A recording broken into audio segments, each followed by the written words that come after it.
नंदा, मेरा जन्म 30 नवंबर 1935 को कोल्हापुर महाराष्ट्र में हुआ था। तथा मेरे पिता का नाम रतन यादव है। मुझे मेरे घर में प्यार से लोग आनंदा बोलते हैं। मेरी प्रमुख कृतियाँ छावे और कादम्बरी। तो आइए चलती मेरी कहानी झूठ में और देखते हैं कि इसमें क्या वो आनंद है क्यों ना।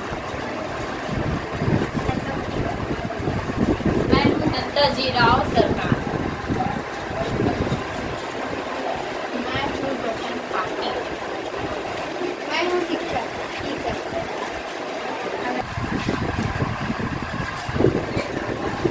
भाइयों, मैं तो चौथी तक पढ़ा खेती के काम में लगा दीजिए तो क्या है मैं बदल बात करना और कहीं ना बोले पाँच पढ़ा अब तही है बता मैंने का करो पढ़ाई के बारे में कुछ बोलना तो गधा बढ़ेला सुअर जैसे गुजराते तो चल हम दत्ता जी राव के यहाँ जथन वो इधर के सरकार है ओकर बात लोग हम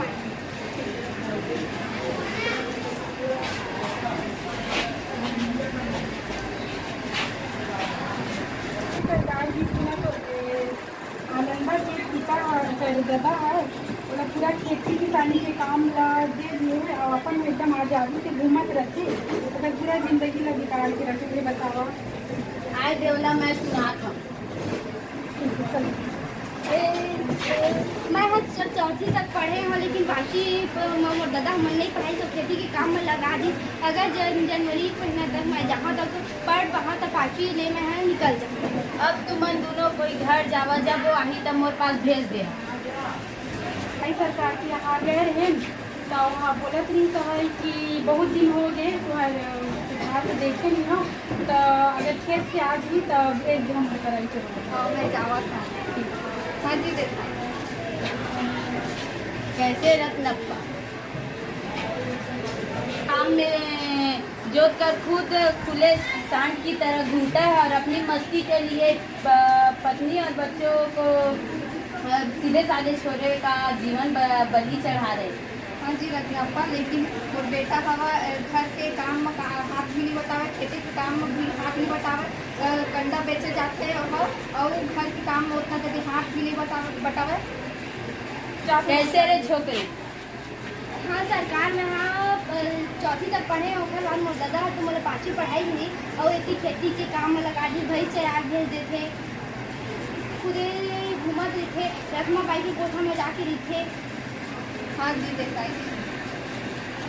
कभू फैल नहीं हुए हैं। नहीं मैं कहूँ कह रही आनंदा कल से पाठशाला भेजबे। अगर ये मना करी तो मोर पास आबे मैं तोला पढ़ा। हाँ हाँ जी देखा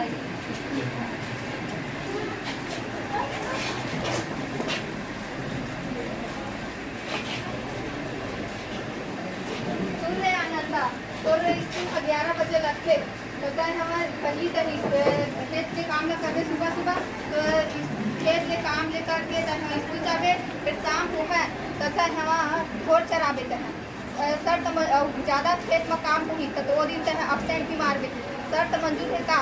हाँ दादा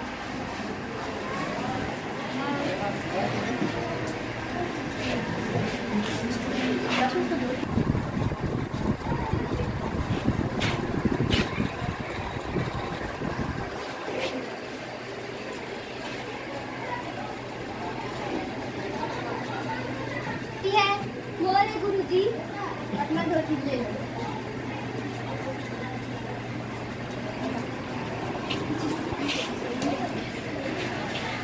ये बसंत पाटिल है, ये शांत स्वभाव का लड़का है और पढ़ने में गणित सब्जेक्ट में पढ़ने के लिए अच्छा है तो इसको मैं क्लास मॉनिटर बना रहा हूँ।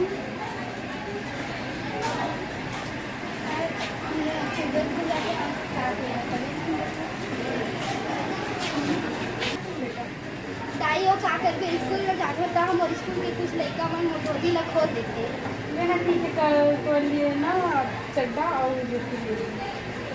हाँ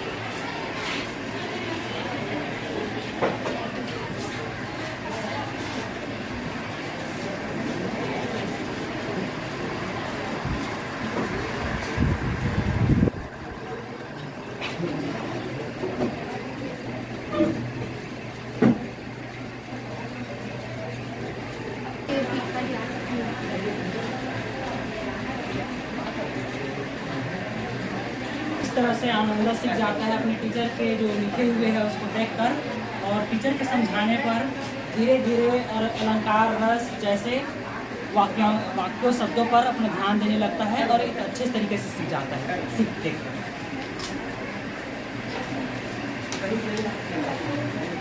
से धीरे धीरे कहानी लिखना सीख गई और मैं रातों को भी अपने टीचर के घर जाता कहानी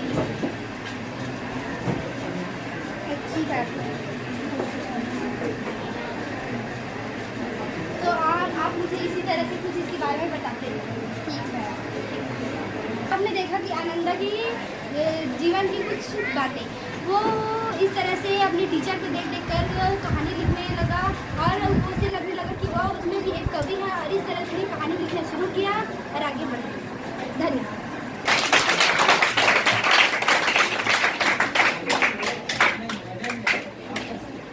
इसमें हमें ये सीख मिलता है कि एक गरीब परिवार के होने के नाते तथा एक विद्यार्थी पढ़ना चाहता है लेकिन उसको पढ़ने को नहीं मिलता है, लेकिन किस प्रकार उसको समझाने के बाद, बात करने के बाद किस प्रकार पढ़ता है इसके बारे में जानकारी दिया है कि संघर्षों के माध्यम से कैसे पढ़ा जा सकता है।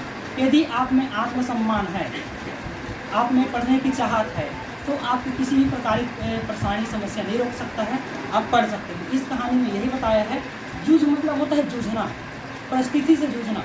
उसके पिताजी किस प्रकार की परिस्थिति से जूझ रहे थे, गरीबी से जूझ रहे थे, फिर भी उसको समझाने के बावजूद भी और उस बच्चे के लगन को देखकर, पढ़ने के लगन को देखकर इस कहानी में यही बताया गया है कि आगे किस प्रकार पढ़ा जा सकता है। धन्यवाद।